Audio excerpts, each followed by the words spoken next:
the future of Yoruba people. Kí ni future wa nínú Nigeria?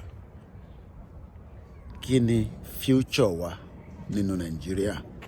Torí pé tá bá continue the progression tí ń lọ lọ́wọ́lọ́wọ́ nísìn, kí ni future wa gẹ́gẹ́ bí ọmọ Yorùbá? Kí ni future wa?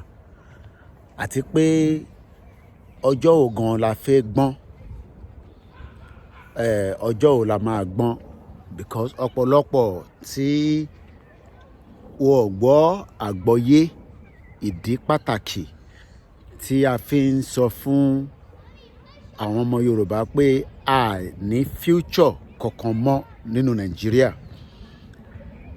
Future tí ó lè guarantee wa nísìn òun ni pé ká kúrò nínú Nàìjíríà wọ́ọ́rọ́wọ́. Ṣẹ̀rí àwọn Haúsá, àwọn ò ní kankan tí wọ́n fẹ́ lose torí pé wọ́n ní future. Wọ́n dẹ̀ hold the future ìran àwa ọmọ aládé, wọ́n hold ẹ̀ padà, wọ́n ń delay ẹ̀. Ìyẹn ni àwọn olóṣèlú tọ̀dọ̀ tiwa tí wọ́n ń báàkì àwọn northern part of Nigeria. Now gbogbo progression tó yẹ kó lọ sí ìlọsíwájú nílẹ̀ Yorùbá kò lọ rárá. Àwa dá dúró, àwa níbi tí kò sí nǹkankan tó ń ṣiṣẹ́ for 63 years. A lè wà proud pé ṣé education la fẹ́ sọ ni, ṣé healthcare la fẹ́ sọ ni, the enabling environment la fẹ́ sọ ni. Ṣé rí gbogbo àwọn ìdí tí àwọn tí wọ́n náà wọ́n fẹ́ right to self-determination fi yàtọ̀ sẹ́yìn tẹ́lẹ̀ dìbò 2023. Ẹ ti dìbò tán báyìí nísìn. Àṣeyọrí tí ẹ̀ ń retí gbogbo àjọ máa wà ní countdown. Èní ni 30th of April.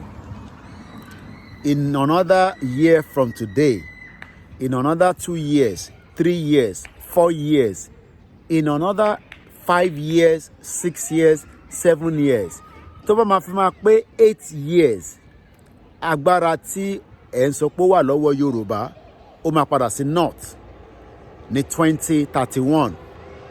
In tí èmi wá máa ń béèrè lọ́wọ́ àwọn tí wọ́n ní ká keep wọn Nàìjíríà ni pé ṣé tí agbára yẹn bá padà sí north,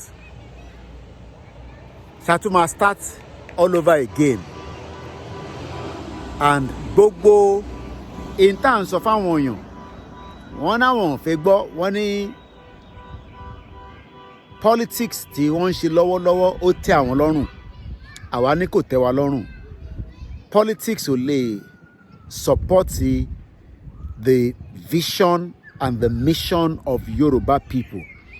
Àwa ìran ọmọ aládé tí à ń pè ní indigenous people. But with time, àwọn èèyàn wa máa láti get the understanding that future tí òun gbàdúrà fún nínú Nàìjíríà, calm down ní gbogbo àjọ wà báyìí. Àwa ti sọ fún yín pé kò sí future. Ẹ jẹ́ ká come together.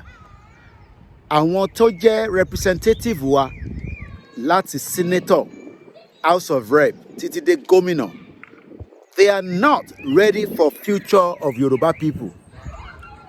Wọ́n rí future kankan fún wa nítorí pé future tí ó jẹ́ kó fún wa ó wà dìbà, wọ́n ó dẹ̀, wọ́n fi election ọdún mẹ́rin wọ́n fi ń tu àwọn ọmọ Yorùbá lójú pé àwọn máa ṣe ná, àwọn máa ṣe títì, àwọn máa ṣe this, àwọn máa ṣe that.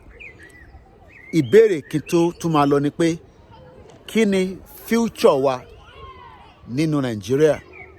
Ǹjẹ́ a ní future àbí a kàn ń tanra wa pé future máa wà? Lẹ́ẹ̀kan sí, béèrè ẹ lọ́wọ́ ara ẹ lẹ́yìn ọdún 8, ǹjẹ́ o ṣì máa rí future lò nílẹ̀ Yorùbá? KOIKIMEDIA, bringing the world closer to your doorstep.